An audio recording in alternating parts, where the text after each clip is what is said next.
What is up, everybody? It's your boy Tariq back at it with another video. Man, it's been a long time since I've been on YouTube, whether that be via like a rap music video or like just a video where I sit down and talk to you guys. And I know like I don't have this huge audience for either. Obviously, my music's a little bit bigger, or a basketball video, but I really feel like it's important for me to share my journey somewhere where, one, it can be documented, and two, it can be viewed by everybody. Yeah, I know that's kind of a scary thought when you think about it, because this internet stuff, it sticks around pretty much forever, but to me, I think it's worth it at the end of the day. Today's video, I really want to talk about something that's just been on my mind recently.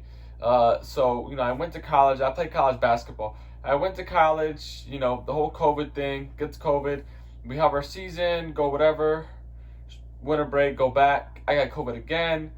There's really no off season, so I came home early just because the COVID the second time really messed me up physically and mentally, but mainly mentally. So I came back home, and I've been training ever since. Really hard to, try to hit that next level in my collegiate basketball career, hit the next marks, do bigger and better things. I do plan on continuing to play basketball, obviously. So if anybody's here for that, I'm going to continue playing basketball in college.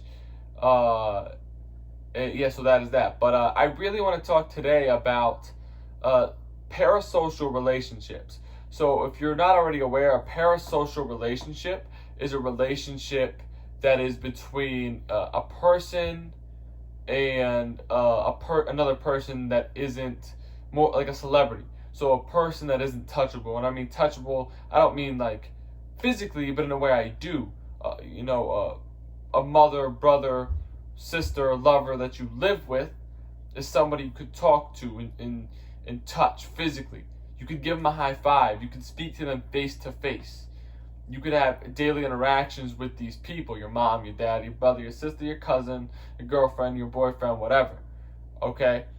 A teacher, a coach, somebody you can physically have interaction with. A parasocial relationship is a relationship that is one-sided. It's you being friends or seeking to get the attention of your favorite celebrity, whether that be a singer, a songwriter, a basketball player, a football player, a movie star, a TV show star, or even, maybe a famous professor, maybe a famous author.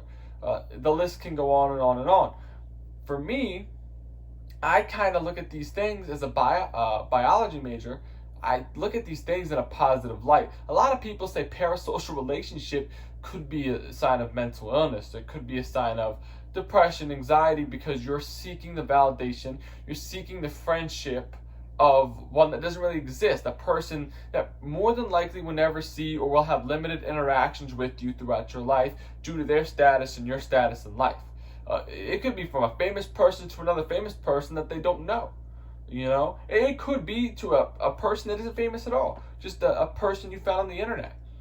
But I would like to say, at least in terms of celebrities, that these can be very beneficial as long as it's not like a Stan type of deal. If you guys are aware or were not aware of the song Stan by Eminem or with Dido in it, if you go, you have to look it up yourself, watch the video, but it's basically about a psychotic fan, a super fan, a Stan. His name is Stan in the music video, that is writing Eminem letters because he's a really big Eminem fan, and he feels as if Eminem is blowing him off by not writing him back. Little does he know his letters aren't actually making it to Eminem. By the time Eminem writes him back, Stan has committed suicide and homicide by killing his wife and unborn child. So spoiler if you've never seen the video, but please go check it out. Great video. Eminem, just a lyrical genius, a rap genius. But he's a guy that many people have parasocial relationships with. Kobe Bryant, Michael Jordan, LeBron James, all these people. Now, people say this is negative because they don't know you, or you're seeking something that you cannot physically get. But I think if done the right way, not everybody has great friends. Not everybody's able to make physical friends in the real world. And even if you are, you might not be satisfied with it. Or maybe you are, but maybe there's something greater you're out there you're trying to reach. For me, parasocial relationships have shaped me into who I am today. If you grew up in the middle class or the lower class or even the upper class, and your parents are working all the time, and you're at home by yourself, no brother or sister or younger brother and sister, whatever the case may be, you're alone, who's going to be your friend? Your friends aren't going to be over every day when you're not in school, when you're at home. How are you going to pass that time by? What are you going to do? Who are you going to talk to? Imaginary friend, parasocial relationship, one-sided. For me, it was Pete Maravich, Pistol Pete Maravich, basketball player, one of the greatest players ever, retired in the 80s. He died in 87, 14 years before I was born, from a heart attack due to an enlarged artery. But he had these tapes that he'd recorded, obviously, before he died, called Pistol Pete's Homework Basketball. And through these tapes, he is coaching you, the viewer, in various basketball drills and sequences and teaching you the game of basketball. And to me, watching these VHS tapes and YouTube videos over and over and over again, it was like Pete Maravich was talking to me. You, the viewer, he was talking to me. You couldn't have convinced me. I knew he wasn't. I knew the videos weren't meant for me. But over time, oh, this is meant for me. These videos are literally meant for me. Pete Maravich, it's like he was there coaching me. It was like we knew each other on a first name basis. What would the pistol do? He's talking to me. I'm responding back. He says, do the drill like this. I do the drill like that. Oh, you're doing it wrong. How does he know I'm doing it wrong? It's a pre-recorded response. But in my little mind, oh, well, Pete knows. Great. To this day, I do the same drills. I understand the concept of I'm never going to be able to meet Pistol Pete Maravich. Never, ever. It's impossible. Can't do it. But the fact that I can have this one-sided relationship with Pete Maravich, as if I met the guy one time in real life, or as if I went to his basketball clinic, is something that's been able to boost my confidence as a kid and boost my basketball abilities to levels that might not be possible had I never discovered Pete Maravich in the first place. Reading his biography, watching any movie, just finding whatever I can on Pete Maravich. Great. Another case for me personally is the late Kobe Bryant. Now, Kobe was different. Kobe, the relationship was parasocial at first, right? You're a kid, I'm the biggest Kobe fan in the world. I'm 7 years old. The biggest Kobe fan ever. Whatever, I'm playing the game. I want to be Kobe. I wore a full Kobe Bryant Laker uniform wherever I went. I can't find pictures without it, especially when we go out. We go out to dinner, go out to the theme park, Kings Dominion, wherever. I'm wearing full Kobe uniform. I play basketball. They call me Kobe because I try to act like Kobe. I'm wearing Kobe's. I'm wearing Kobe gear. You name it, I have it. Right? So this relationship was very much parasocial. Kobe Bryant more than likely didn't know I existed. Even though I was putting, when I was younger at least, even though I was putting stuff on Instagram, on Twitter, my dad on Facebook, on these YouTube videos.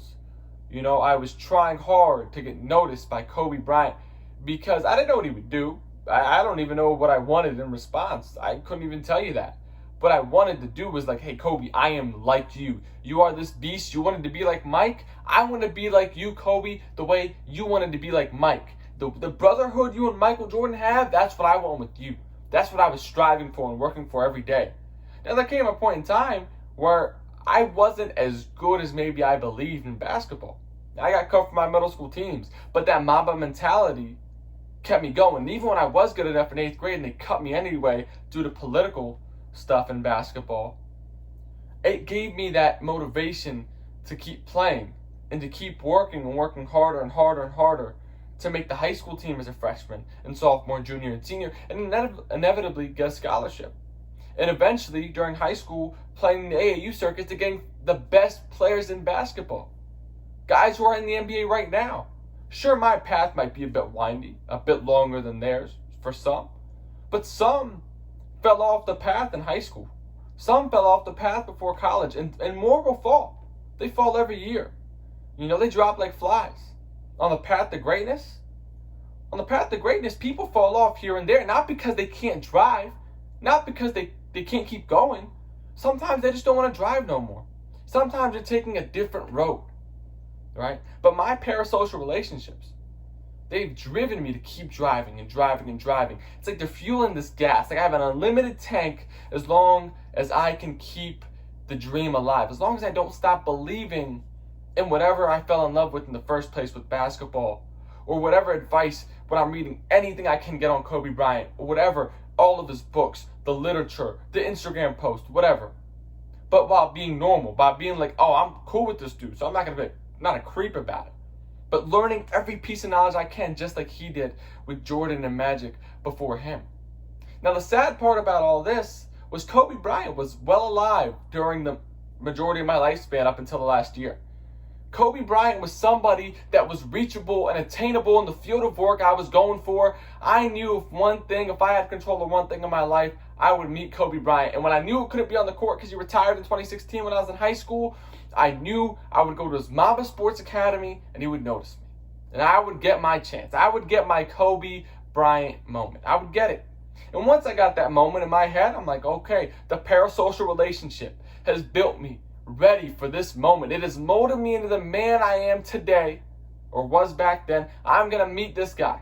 I'm going to meet Kobe Bryant, and I don't know what I'm going to do. I'm going to impress him with my work ethic or something, or he's going to correct me on how I'm doing his pump fake wrong or whatever, and we're going to hit it off. Great, I'm going to know this guy. I'm going to make a connection with the one man I've idolized the most in my entire life besides my father, the great Kobe Bryant.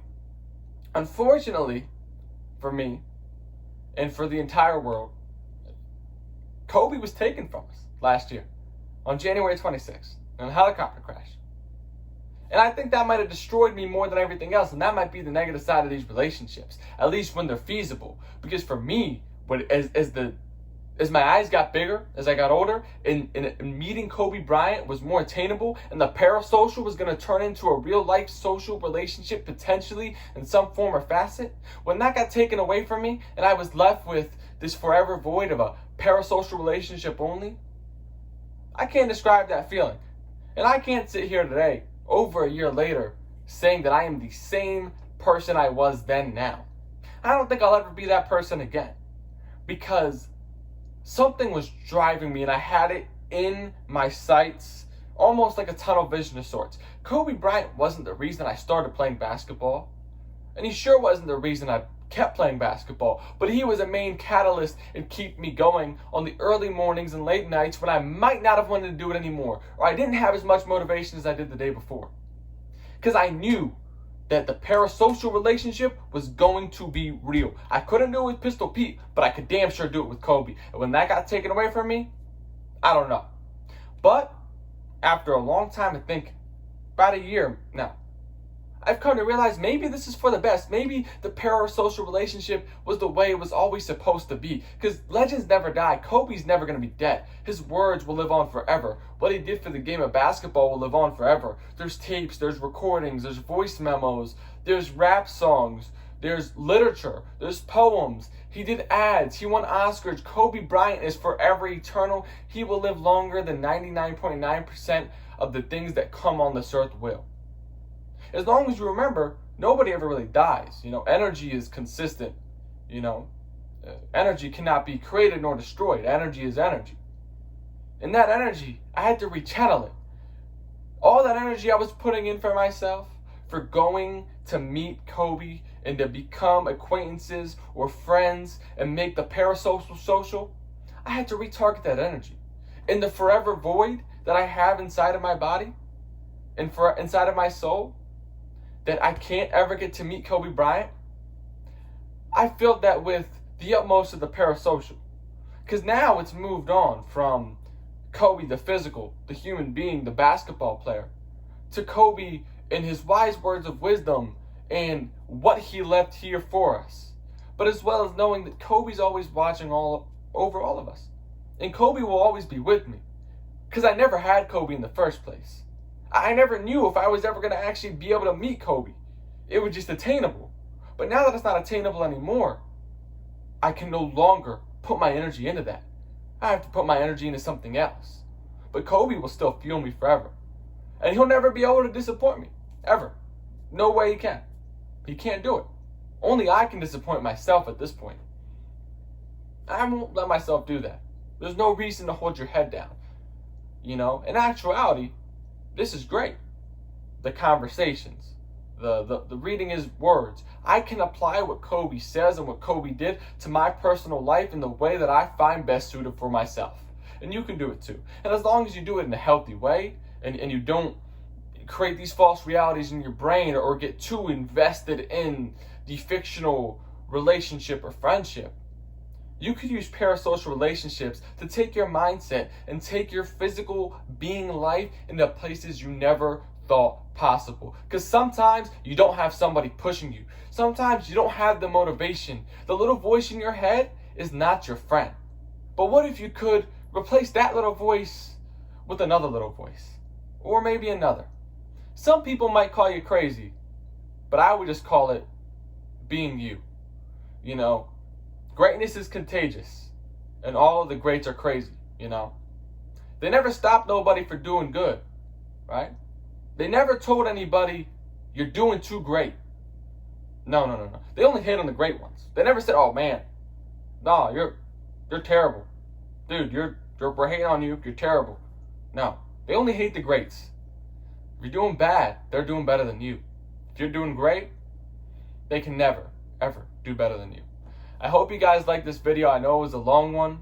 And yeah, I mean, I really just like sharing my words of wisdom and my personal feelings on this platform. So please like, comment, and subscribe. And let me know if you guys want any more of these types of videos.